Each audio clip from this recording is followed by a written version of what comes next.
ওই hello, hello সাব্বি, সাব্বি শুনছো? ওই হ্যালো, প্লিজ জান, ফোনটা রিসিভ করো না।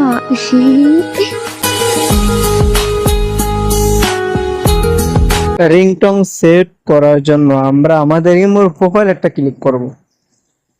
এরকম রিংটং আপনারা পেয়ে যাবেন ইউটিউবে, শুধুমাত্র আপনাদের নামটা বসাই দিলে হবে। তারপর সেটিং এটার উপর একটা ক্লিক করব, নোটিফিকেশন এটার উপর একটা ক্লিক করব, তারপর কলস এখানে একটা ক্লিক করব, নিচে যে অডিও একটা অপশন এটার উপর আমরা একটা ক্লিক করব। তো এখানে আপনারা অনেক রিংটং পেয়ে যাবেন। আমি এখান থেকে সেট করব না, তো আমি রিংটং এটার উপর একটা ক্লিক করব, ভিডিও সাউন্ড এখানে একটা ক্লিক করব। তো এখানে আমি গ্যালারি থেকে আমি রিংটোন সেট করব। তো এখান থেকে একটা সিলেক্ট করলাম, তারপর দেখুন। হ্যালো সাব্বি, সাব্বি ওকে, শুনছো? আমাদের কাজ ওই সম্পূর্ণ হ্যালো, হয়ে গেল। প্লিজ আজকের জান, ভিডিও ফোনটা পর্যন্ত, রিসিভ দেখা হবে করো না। পরবর্তী ভিডিওতে। সবাই ভালো থাকবেন, আল্লাহ হাফেজ।